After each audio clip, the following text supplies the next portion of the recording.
I did this probably 3 weeks ago, almost a month ago. Anthony finally made the graphics. I'm doing this on Friday on the TV/YouTube show on UCSS, but I wanted to run these by you first.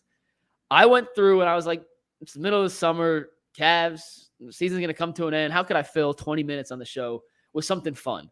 All right, let's compare Cavs players to NFL quarterbacks. It's an old gig. Ryan Russillo and Scott Van Pelt used to do on their show. Russillo still does it, but he does NBA stars to quarterbacks. I said, I don't care about NBA stars. I care about the Cavs. Let's do the Cavs. Yeah. So I have a Cav to an NFL quarterback. I'll give you my reasonings, and then you tell me if you agree, if you disagree, and if you disagree, do you have a better one, or am I just a little off or am I way off? So you ready? All right, let's try it. Let me pull up my notes so I can read exactly why. Okay, first one, and we'll start with the biggest names. We'll go down to the bottom. Donovan Mitchell's Dak Prescott.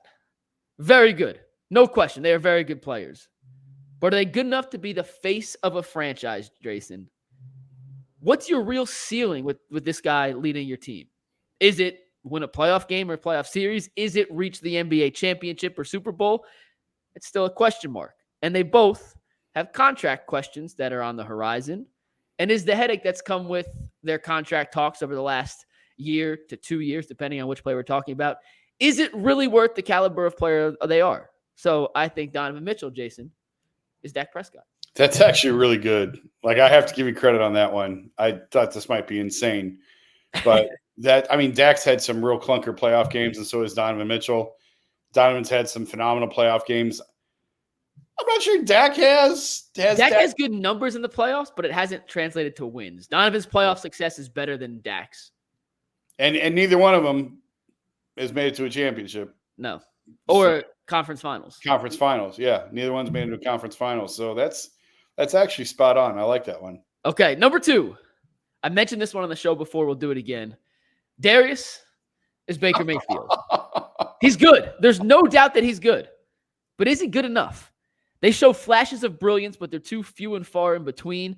The clutch gene is a major question mark. They drive you bananas because you see the talent, you see what they can do, and then you see what they can't do, and you're like, oh, where is that flash of brilliance that we once saw?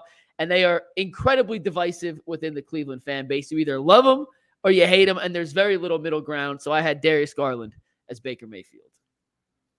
The difference is Darius got the monster contract and Baker didn't, at least in Cleveland. But that's actually pretty good. They had one great year. Each of them had one. I mean, Baker never went to a Pro Bowl in Cleveland, but Darius went to an All-Star. That's not bad. That's pretty good. 2 for 2. Okay. Moving on. How about Evan Mobley and Trevor Lawrence? Ooh, super talented. Tabbed as unicorns. They have shown flashes of every single skill you want to see from their respective positions, but they have yet to put it all together yet. They've both played 3 seasons, and entering year 4, the question is, are you the dude we thought you were when we invested essentially our entire franchise in you? It's put up or shut up time for both Evan Mobley and Trevor Lawrence. We know the potential is there, but can they reach the ceiling? That is the question, Jason. That's why I compared Evan Mobley to Trevor Lawrence. I like that one too. I wish I could push back on these, but because you look at Trevor Lawrence and you say there's more in there, right? Like there's more in there. There's supposed to be more in there. And you look at Evan and you say there's more in there. Like there better be more in there. As much as he's been built, and I'm the one doing it. I'm the one that's been building up Evan Mobley for 3 years and thinking that he was going to be that guy. So yeah, that's pretty good too. I like those. 3 for 3. If you're in the chat, let us know what you think of these. If you have a better one, please drop them. I'll read those at the very end. All right, Jason, number 4. Jarrett Allen is Kirk Cousins. He's better than you probably think and better than he probably gets credit for, but there is a limited ceiling. They're solid, they're consistent, but they're not great. And primetime Kirk, not great. Jarrett Allen, a little bit scared of the bright lights, if you know what I'm saying. So Jarrett Allen is Kirk Cousins. Yeah, I see it. I feel like Cousins was overpaid more than Jarrett's been. Although that Jarrett contract, when he first signed it, I was like, "Whoa, that's a lot of money to pay a non-shooting big who can get schemed off the floor in the playoff series." That's pretty good, man. You're cooking. You're cooking. All right, this next one's my personal favorite. I'll be honest. Max Strus I'll give you 1 second. Who do you think I have for Max Strus? Oh, gosh. All right, time's up. It's Jared Goff. You know why? Because in the perfect situation, he thrives. When he's out of the situation, not nearly as good. Jared Goff in Detroit with a great offensive line and weapons can lead you to an NFC championship game. Max Strus is a starting shooting guard in an Eric Spoelstra offense surrounded by playmakers in the heat culture of Miami can lead you to an NBA Finals appearance. Leads a little loose term there for Max Strus, but he can be part of that. Out of system, we saw Max Strus, his numbers dropped. He not necessarily a fan favorite here in Cleveland, Jason, up to this point. He could totally change that next year when he slides back into his more natural two-guard position instead of a three. But in system, just like Jared Goff, Max Strus can be a serious contributor on a team that makes it deep in a playoff run. Out of position, he's okay. But I'm not sure you're winning anything big with Max Strus as a key part of your offense if he's not in the right system. I actually like Baker for Max Strus.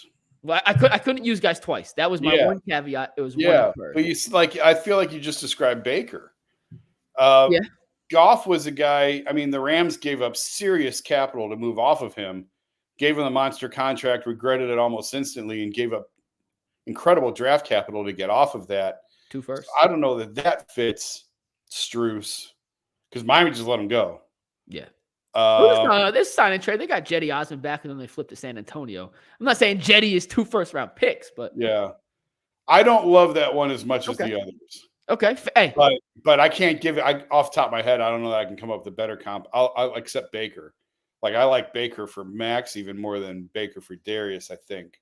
All right, hey, that's the beauty of this. I want the feedback now, and then we'll do it again Friday because I can't wait to see what Bull G and Jay have to say because that's gonna rile them up. All right, next, Karis LeVert is Gardner Minshew or 2023 Josh Dobbs. On some days, they look incredible. Think of Gardner Minshew against the Cleveland Browns this season. Think of Karis LeVert against the Celtics when he dropped 51.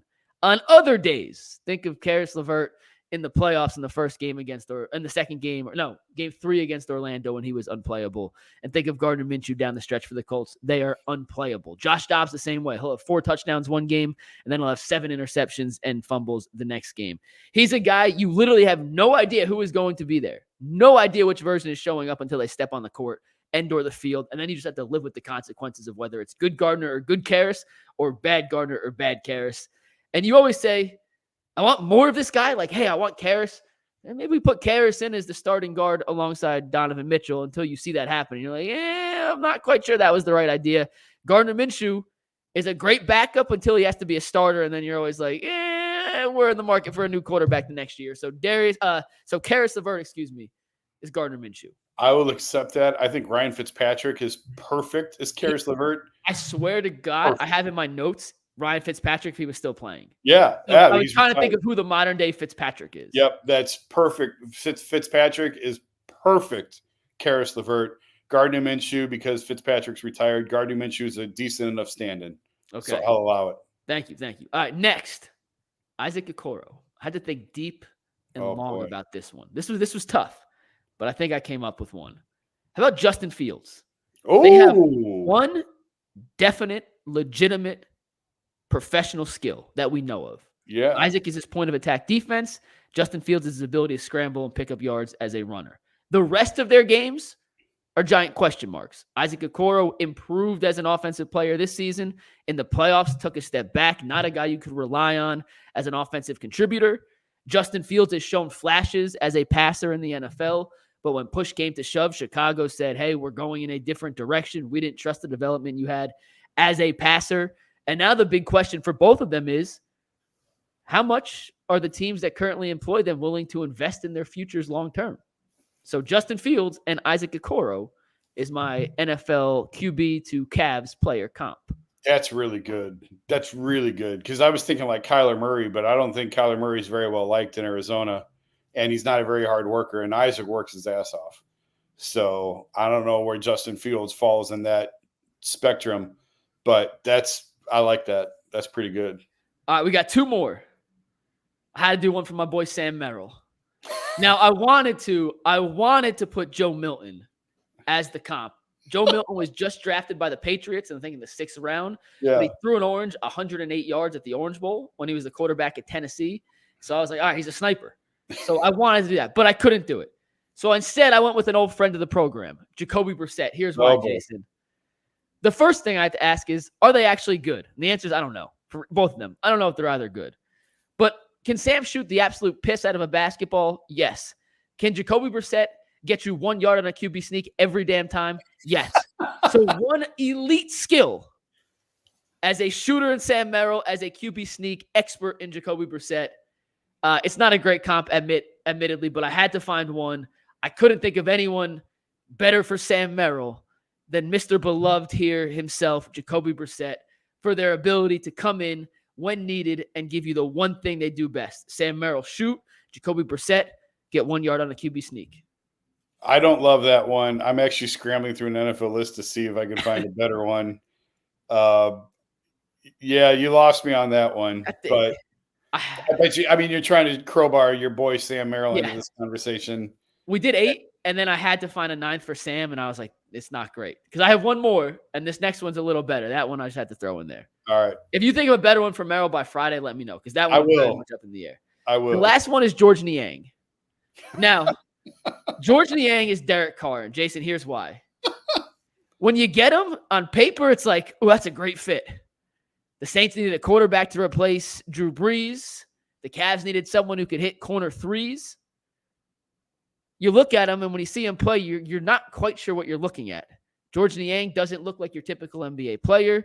Derek Carr some days wants to throw it 50 yards deep. Other days he's content checking the ball down 83 times on 90 pass attempts. At the end of the day, they both drive you crazy more often than not. So on paper, this is the kind of thing that you get excited when your team brings in a George Niang or a Derek Carr. You know it's not a game changer. You know this isn't a championship caliber piece. The Saints knew they weren't winning the Super Bowl with Derek Carr, but they had higher expectations than what's been delivered. And when push comes to shove for both of these, George and Derek Carr, it sounds a lot better on paper than it ended up being in reality. So that's why I compared Derek Carr to George Niang. All right, you're back on track. I like that one. Okay. So you did really well. That's on that. 7 out of 9 is not bad for something as wonky and crazy as this. Yeah, you did really well on that. I give you full flowers for that exercise. That one done. I was fearing that. Did you have what to expect? Did you have a favorite of those? Mobley to Lawrence. I think that one was, and honestly, Dak to Donovan. I think both of those are spot on. I think those are really good.